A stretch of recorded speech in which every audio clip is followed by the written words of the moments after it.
Hello students, welcome to my channel RD edu world. बच्चों, आपका exam हो चुका है और उम्मीद करता हूं कि आप सभी ने अपना बहुत अच्छा प्रदर्शन किया होगा, क्योंकि मेंटल एबिलिटी मैंने पेपर देखा था जब, तो मेंटल एबिलिटी के क्वेश्चंस बहुत सरल आए। मैथ्स वाला जो पोर्शन था उसके भी क्वेश्चन लाजवाब थे, शानदार क्वेश्चन थे, यानी कि यूं कहें तो ईजी क्वेश्चंस थे सारे के सारे, है ना। हिंदी वाला जो पोर्शन आया था, या जिन बच्चों ने इंग्लिश मीडियम से डाला था, ठीक है, तो उनका जो इंग्लिश वाला पोर्शन आया था, सच बता रहा हूँ पेपर देख के मज़ा आ गया एकदम से, है ना। आप बहुत ही शानदार तरीके से अपना एग्ज़ाम पूरा करके आए होंगे और उम्मीद करता हूँ कि आपका जो एग्ज़ाम है बहुत अच्छा गया होगा। तो बच्चों, जैसे कि हम लोगों ने मैथ वाला पोर्शन देखा, मेंटल एबिलिटी के क्वेश्चंस देखे, लेकिन बहुत सारे स्टूडेंट्स को डाउट है कि क्या मैं जो मैथ में क्वेश्चंस करके आया हूं वो हमारे क्वेश्चन सही भी हैं या गलत हैं।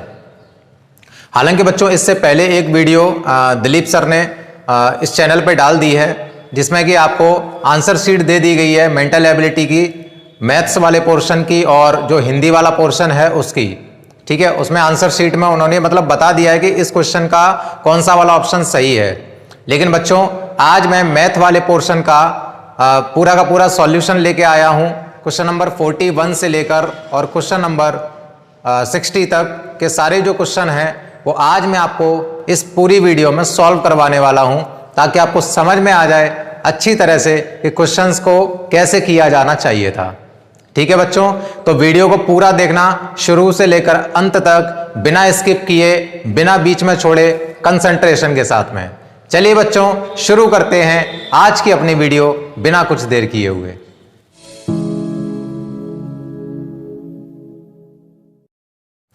तो बच्चों देखिए आप लोग, पहला क्वेश्चन इसमें क्या था जो हमारे एग्जाम में आया था। क्वेश्चन बेटा था हमारा 41। देखिए, मैं आपको एक बात और क्लियर कर दूं कि जो हमारे क्वेश्चन पेपर आए थे ना एग्जाम में, जो हमारा क्वेश्चन पेपर आया था, तो क्वेश्चन पेपर का कोड अलग अलग था। तो जाहिर सी बात है अब कि अगर अलग अलग कोड होगा तो उसमें जो क्वेश्चंस होते हैं ना, यानी कि जैसे मान लिया कि अगर किसी क्वेश्चन पेपर का अगर कोड है ए और किसी दूसरे क्वेश्चन पेपर का अगर कोड है बी, तीसरे वाले क्वेश्चन पेपर का अगर कोड सी है, इसमें क्या होगा कि क्वेश्चन तो आपको सारे वही मिलेंगे, बस उनकी जो नंबरिंग होती है ना वो चेंज हो जाती है। आप ऐसे समझ लो कि अगर मान लिया कि अगर कोई ऐसा कोड वाला क्वेश्चन दिया, ए कोड वाला क्वेश्चन पेपर है, उस क्वेश्चन पेपर में जो मैथ का 41 वाला क्वेश्चन होगा वो हो सकता है कि साधारण ब्याज से संबंधित हो, और जो कोड बी वाला क्वेश्चन पेपर है उसमें जो 41 वाला क्वेश्चन है वो हो सकता है कि प्रॉफिट लॉस वाला हो। लेकिन ऐसा नहीं है कि जो क्वेश्चन पेपर ए कोड वाला था उसमें जो 41 वाला क्वेश्चन आया है वो क्वेश्चन पेपर कोड बी वाले में नहीं आया होगा, ऐसा नहीं हो सकता। वो अलग अलग हो सकते हैं। जैसे मान लिया किसी का क्वेश्चन नंबर 41 कुछ और है तो किसी का क्वेश्चन नंबर 41 कुछ और होगा। तो मैं आपको यहां पे क्वेश्चन पढ़ पढ़ के बताऊंगा, आप लोग स्क्रीन पे भी देखोगे क्वेश्चन क्या है, इस तरह से आप समझ सकते हो कि हाँ इस क्वेश्चन का आंसर मैं ये करके आया था। ठीक है, आप लोग अपनी OMR सीट जो है ना उस पर आप मैच कर लेना, क्वेश्चन आपको सारे वही मिलेंगे, बस कोड के अनुसार जो है ना थोड़े इधर से उधर क्वेश्चन हो गए हैं। क्वेश्चन नंबर 41 किसी में कोई दूसरा है तो किसी में कोई दूसरा है, किसी में कोई दूसरा है, ऐसे करके दिया होगा।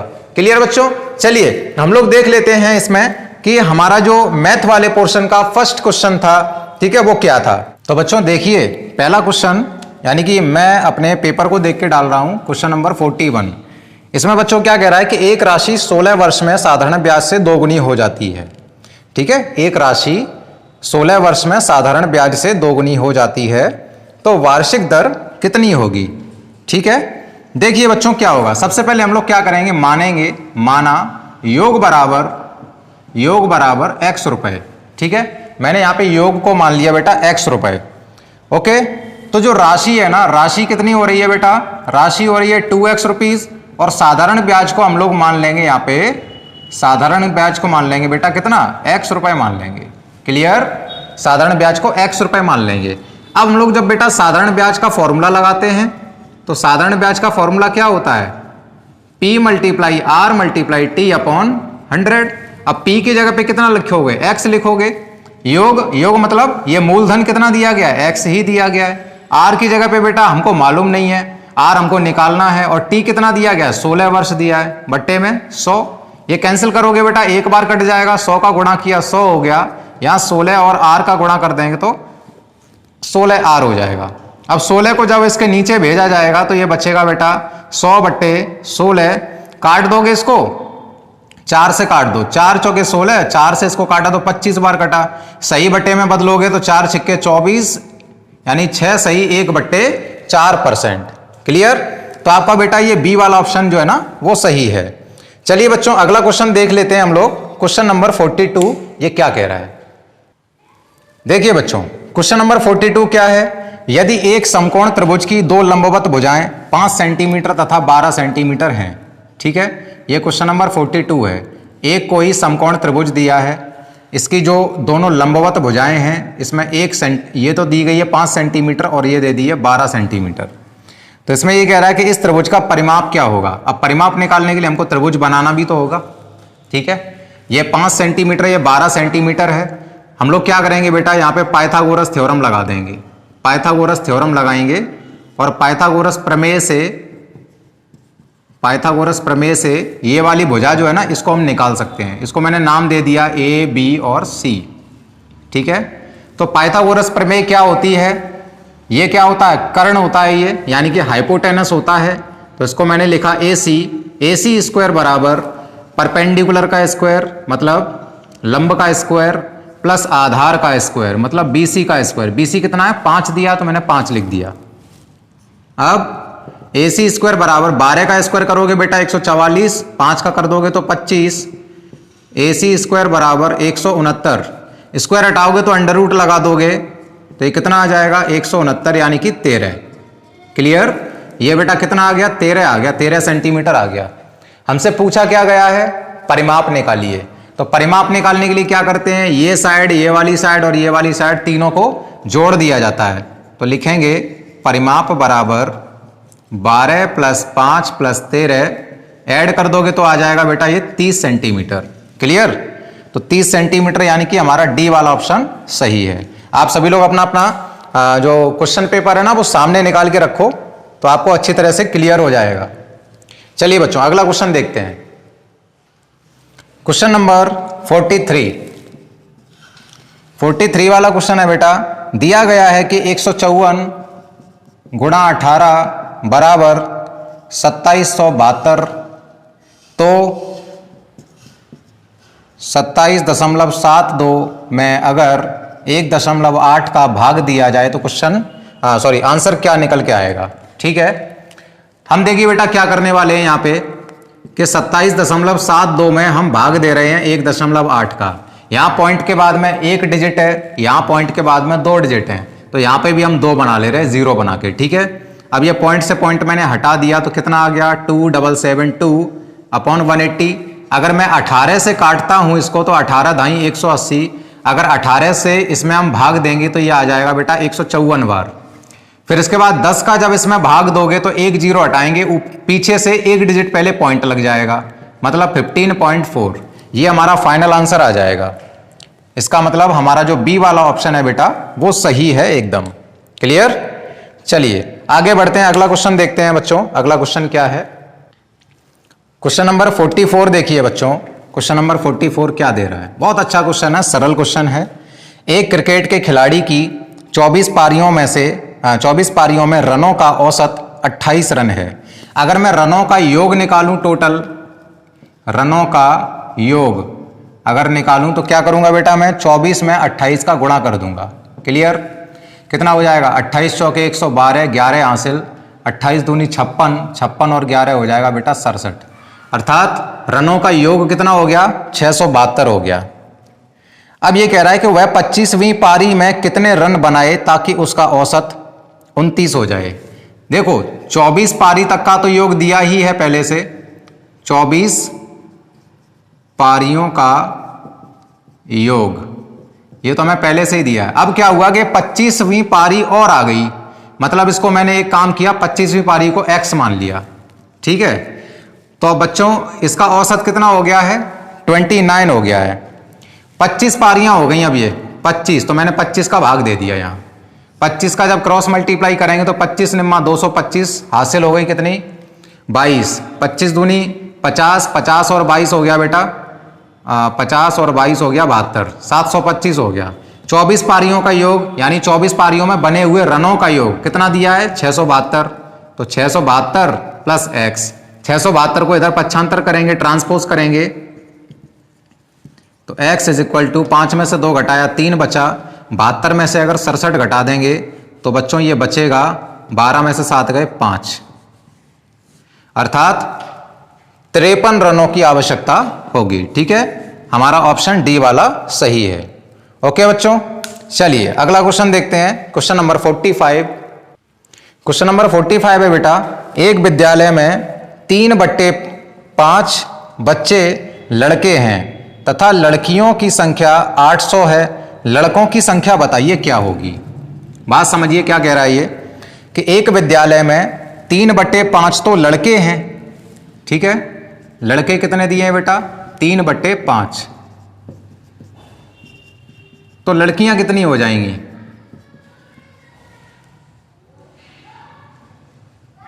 लड़कियां कितनी हो जाएंगी बेटा, लड़कियों की संख्या इसने दे रखी है कितनी 800 दे रखी है। ये जो लड़के हैं ना 3/5, ये मैंने यहां पे मान लिया इसको 3x/5 यानी 3x/5 मान लिया इसको। क्लियर। अगर मान लिया कि 3x/5 लड़के हैं तो 2x/5 लड़कियां बचेंगी। कैसे बचेंगी वो मैं आपको बता देता हूं। मान लिया बच्चों कि जो कुल बच्चे थे ना क्लास में, कुल बच्चे हमने मान लिए कितने x। अब कुल बच्चों में से 3x/5 जितने तो लड़के हैं, तो लड़कियां फिर कितनी रह जाएंगी, तो कुल बच्चों में से ये लड़कों की संख्या हम घटा देंगे तो कितना आ जाएगा 800। 800 तो लिखा ही है पहले से। अब 5 का x में मल्टीप्लाई 5x, उसमें से 3x को हम घटा देंगे तो बचेगा कितना 2x/5 इक्वल 800। इसको बेटा कैंसिल करो, 400 आ गया, 5 का गुणा कर देंगे तो x की वैल्यू आ जाएगी बच्चों 2000। इसका मतलब समझ रहे हो, x हमने क्या माना था, कुल बच्चे माने थे, तो कुल बच्चों की संख्या तो 2000 आ गई। अब 2000 में से अगर 800 लड़कियां हैं तो लड़के कितने बचेंगे बेटा बताओ जरा। 2000 में से हम 800 को घटा देंगे तो 1200 जो है ना वो लड़के बच जाएंगे। क्लियर, यानी कि जो सी वाला ऑप्शन है ये हमारा करेक्ट था। ओके, चलिए बच्चों अगला क्वेश्चन देखते हैं। Question number 46। अगला क्वेश्चन है बच्चों 46। क्या कह रहा है 46, देखिए आप लोग स्क्रीन पे। 2,02,000 को अंकों द्वारा लिखने पर प्राप्त होता है 2,02,000। सबसे पहले तो एक काम कर लो, पीछे से लिखो 2000, ठीक है। इकाई, दाई, सैकड़ा, हजार, फिर क्या आएगा लाख आएगा, फिर क्या आएगा सॉरी इकाई, दाई, सैकड़ा, हजार, फिर आएगा 10,000, तब आएगा लाख। तो लाख में तो बच्चों इसने केवल 2 लाख बोला है तो मैंने 2 लिख दिया यहां पे। अब इकाई, दाई, सैकड़ा, हजार, ये लाख पे पहुंच गया तो बीच में 10,000 वाला अंक तो खाली रह गया, तो क्या करोगे यहां पे 0 लगा दोगे। क्लियर, तो कौन सा वाला सही हो जाएगा बच्चों, सी वाला। देखो सी वाला ऑप्शन हमारा सही है। ओके, क्वेश्चन नंबर 47 देखिए आप लोग स्क्रीन पे क्या कह रहा है। 6 अंकों की छोटी से छोटी संख्या तथा 4 अंकों की बड़ी से बड़ी संख्या में अंतर है। 6 अंकों की छोटी से छोटी संख्या पूछी जा रही है तो 1 के बाद में 5 जीरो लगा दो। 1 2 3 4 5 6, 6 अंकों की छोटी से छोटी संख्या। 4 अंकों की बड़ी से बड़ी संख्या 1 2 3 4, ठीक है। 9 9 9 9 करके क्या होता है बड़ी से बड़ी संख्या लिखी जाती है। अब इसको घटाओगे तो 10 में से 9 घटाया 1 बचा, 9 में से 9 गया 0, 9 में से 9 गया 0, 9 में से 9 गया 0, यहां बचा 9। 90001 ये हमारा सी वाला ऑप्शन बेटा सही है इसका। ओके, अब देखिए क्वेश्चन नंबर 48। क्वेश्चन नंबर 48 देखिए बच्चों स्क्रीन पे क्या कह रहा है ये। इसमें एक ऑपरेशन हमको दिया है 3 ब्रैकेट में 13 plus 6 multiply 7 divided by 11 multiply 3 minus 12 minus 4 multiply 2, ठीक है। ये बच्चों एक ऑपरेशन हमको दिया जा रहा है, इस ऑपरेशन को हमें सॉल्व करना है। तो सबसे पहले क्या करेंगे, इनको छोटे वाले ब्रैकेट में जो भी नंबर्स लिखे हुए, जो भी ऑपरेशन लिखे, पहले इनको अंदर ही अंदर सिंप्लीफाई करो। 6 सत्ते 42, ठीक है। 42 और 13 आपस में जुड़ जाएंगे तो कितना हो जाएगा, 42 और 13 हो गया बेटा 55। ओके, डिवाइड 11 तिया कितना हो गया 33 हो गया, माइनस यहां पे क्या करोगे 4 और 2 का पहले गुणा करो, 4 दूनी 8, माइनस लगा हुआ है 12 में से 8 घटेंगे, कितना बचेगा 4 बचेगा। ओके, ये इस तरह से हमने सॉल्व कर लिया। 3 का गुणा करोगे इसमें तो 165 आएगा, भाग 33 माइनस 4। 33 का अगर 165 में बेटा भाग दिया जाए तो ये कितना बनेगा? 33 का अगर 165 में भाग दोगे 5, माइनस का 4, घटा दोगे तो 1। कौन सा वाला ऑप्शन सही हो गया? बी वाला। क्लियर? बी वाला ऑप्शन बेटा हमारा सही हो जाएगा। चलिए अगला क्वेश्चन देखते हैं, क्वेश्चन नंबर 49। क्वेश्चन नंबर 49 है बेटा, प्रथम 4 अभाज्य संख्याओं का योगफल क्या होगा, है ना। प्रथम 4 अभाज्य संख्याओं का योगफल क्या है? 4 अभाज्य संख्या, वो भी प्रथम, कौन कौन सी? 2, 3, 5, 7। इनके योगफल की बात कर रहा है तो ऐड कर दो इनको। 2, 3, 5, 5, 5, 10, 10 और 7, 17। आंसर आ गया बेटा 17, यानी कि डी वाला ऑप्शन हमारा सही हो गया। ओके, अगला क्वेश्चन है बेटा क्वेश्चन नंबर 50। इसमें कह रहा है कि 12 सही 1/16 का दशमलव समतुल्य होगा। 12 सही 1/16 का दशमलव समतुल्य होगा। सबसे पहले क्या करोगे? 12 को तो ऐसा कहीं ऐसा लिखा रहने दो। अब 16 का हम भाग देंगे 1 में। 1 में हम क्या कर रहे हैं बेटा? 16 का भाग दे रहे हैं। तो पहले क्या होगा? पॉइंट लगाओगे तो यहां 0 बढ़ जाएगा। अब 16 का 10 में अभी भी नहीं जा रहा भाग, तो क्या करोगे? 1 0 यहां बढ़ाओगे तो 1 और यहां बढ़ जाएगा। 16 छिक्के 96, ठीक है, 16 छिक्के 96। मुंह से तो 96 निकल रहा है, भाग दे रहे थे 100 में। 4 का अंतर हो गया, पॉइंट लगा हुआ है बेटा, 4 के आगे मैंने 0 बढ़ा दिया। 16 दूनी 32, 32 मुंह से 32 निकल रहा है, भाग दे रहे थे 40 में। कितने का अंतर हो गया? 8 का। 8 के आगे मैंने 0 बढ़ा दिया। 16 पंजे 80। ये हमारा बेटा फाइनल आंसर हो गया। ठीक है, 12.0625 अर्थात सी वाला ऑप्शन हमारा करेक्ट है। ठीक है बच्चों, चलिए आगे बढ़ते हैं। अगला क्वेश्चन है, अगला क्वेश्चन देख लेते हैं, क्वेश्चन नंबर 51। क्वेश्चन नंबर 51 है बेटा, देखिए स्क्रीन पे, वह कौन सी संख्या है जो 4, 8 और 6 तीनों संख्याओं का गुणज है। सबसे पहले तो एक काम करो, ये जो 4, 8 और 6 दिया है ना, इनका एलसीएम ले लो पहले। ठीक, 2 से काटोगे 2 बार, 4 बार, 3 बार, फिर 2 से काट दोगे बेटा 1 बार, 2 बार, 3 बार, फिर 2 से काटोगे 1, 1 और 3। इसके बाद 3 से काट दोगे 1, 1, 1।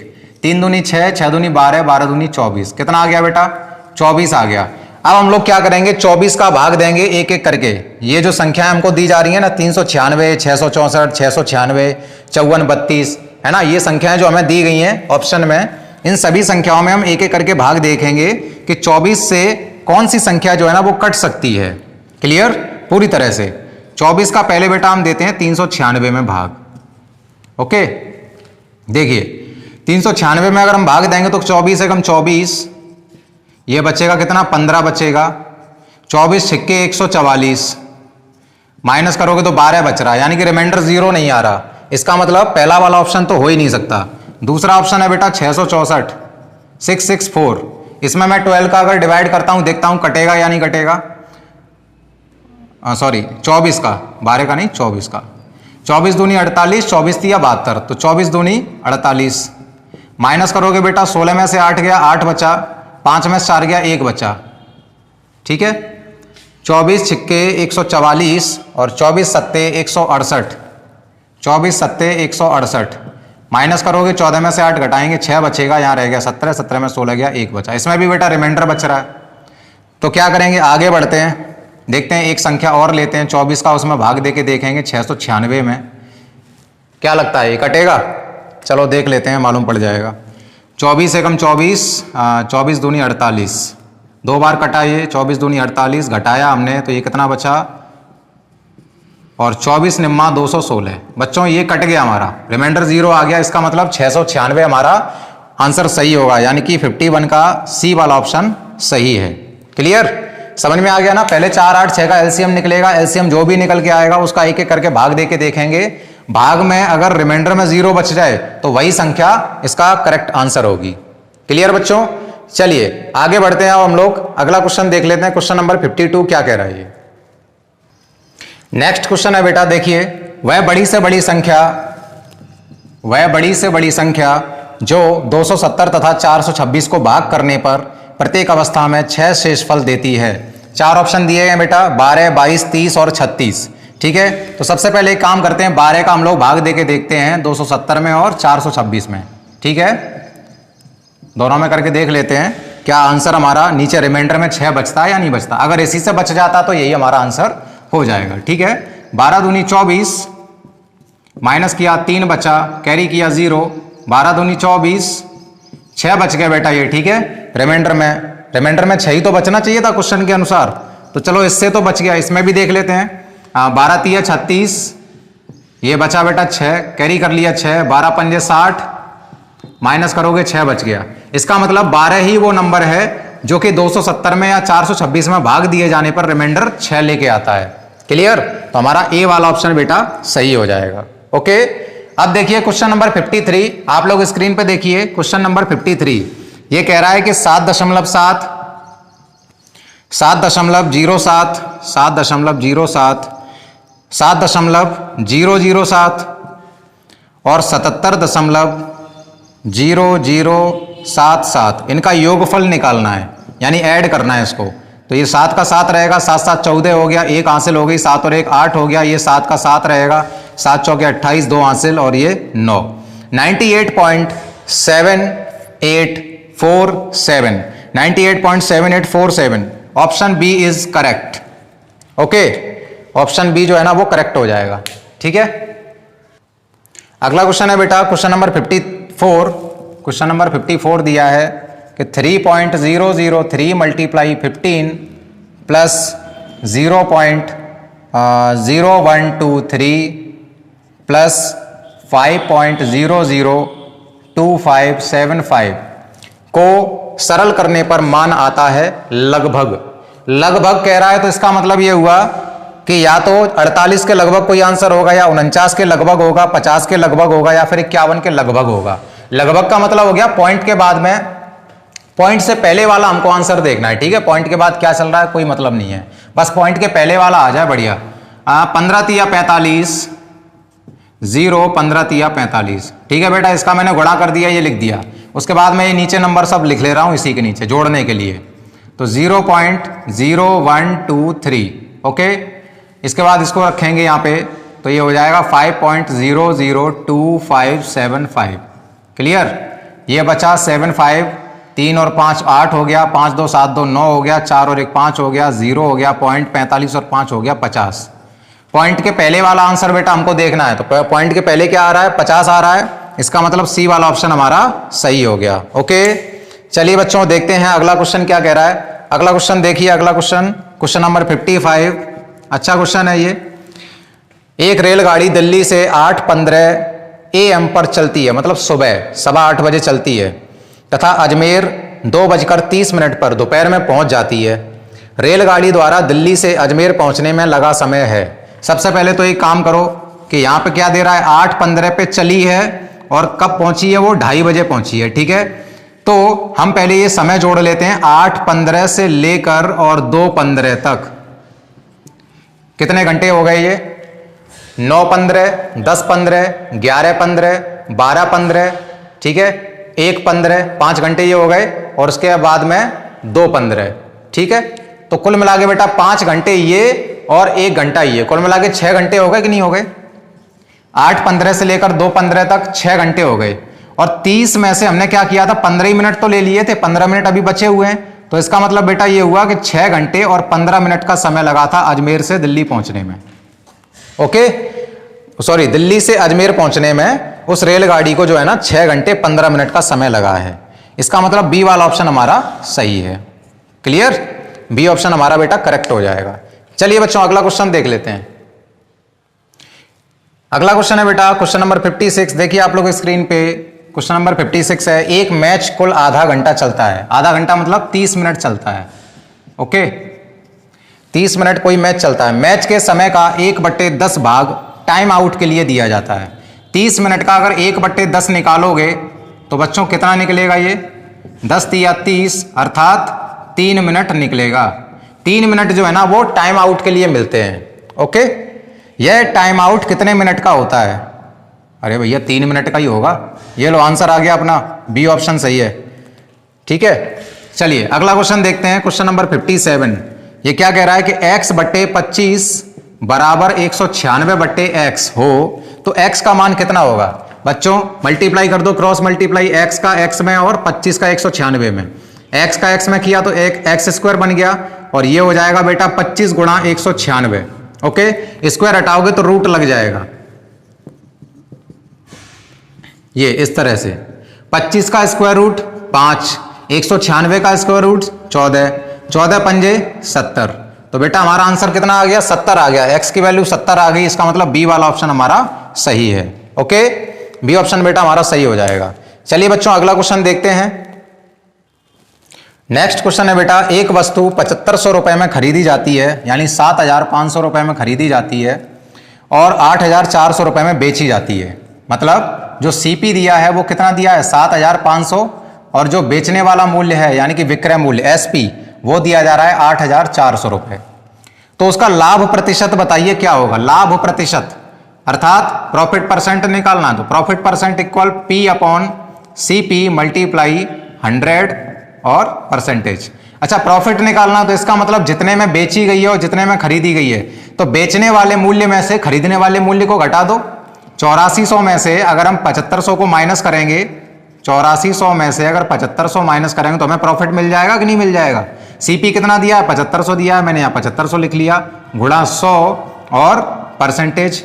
8400 में से अगर 7500 बेटा माइनस कर दिए जाए तो 900 बचेंगे, और बट्टे में 7500 गुणा 100 चेक कर लेते हैं एक बार, ठीक है।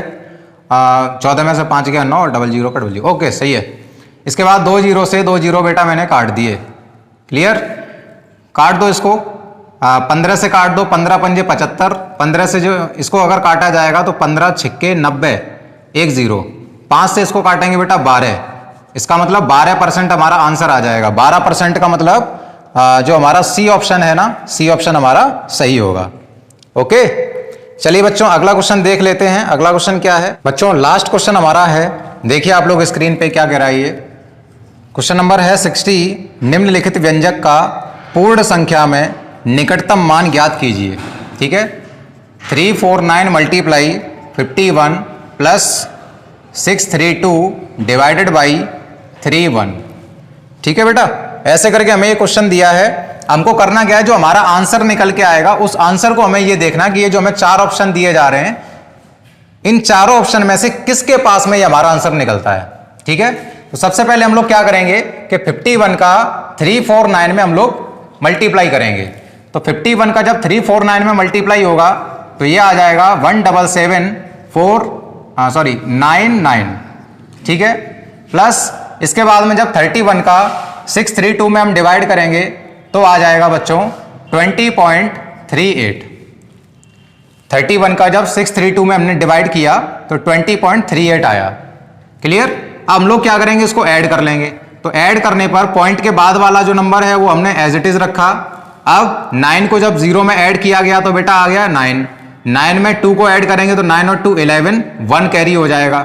177 में 1 को अगर ऐड कर दिया जाए तो 178 बनता है, ठीक है। अब देखिए हमारे पास में जो ऑप्शन दिए गए हैं, पहला ऑप्शन है बेटा 17522, ये ए ऑप्शन है। बी ऑप्शन जो दे रहा है वो दे रहा है 17520, जो सी ऑप्शन है वो दे रहा है 17821, और जो डी ऑप्शन दिया है वो है 17521।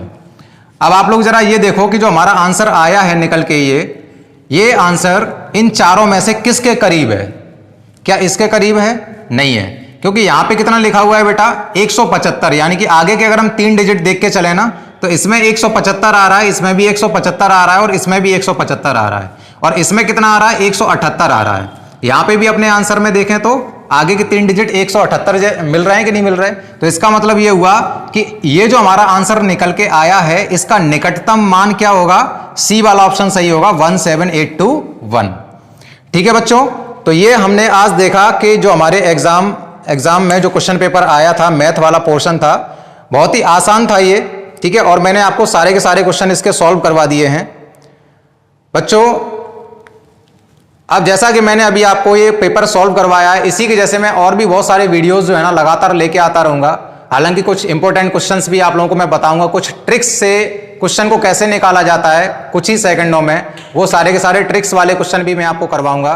तो बच्चों यदि आप लोग हमारे इस चैनल पर पहली बार आए हैं, इस चैनल को आप लोग सब्सक्राइब कर लीजिए, बेल आइकन प्रेस कर दीजिए। वीडियो अगर अच्छा लगा है तो इसको लाइक करके ज़्यादा से ज़्यादा अपने दोस्तों के साथ इसको शेयर कीजिए। और इन वीडियोस के अगर आपको पीडीएफ नोट्स चाहिए तो उसके लिए आपको हमारा टेलीग्राम चैनल ज्वाइन करना होगा। उस टेलीग्राम चैनल का लिंक मैंने अपने इस वीडियो के डिस्क्रिप्शन बॉक्स में दे दिया है। आप जाइए उस लिंक पर क्लिक करके हमारे टेलीग्राम चैनल को ज्वाइन कर सकते हैं, जहां पर सारी वीडियोस के आपको लिंक और उनसे संबंधित पीडीएफ नोट्स आपको उस हमारे टेलीग्राम चैनल पर आपको प्रोवाइड करा दिए जाएंगे। तो ठीक है बच्चों, आज की वीडियो में इतना ही। फिर मिलते हैं एक नई वीडियो में कुछ नए और आसान शानदार कंसेप्ट के साथ में। तब तक के लिए जुड़े रहिए हमारे साथ, बने रहिए हमारे साथ।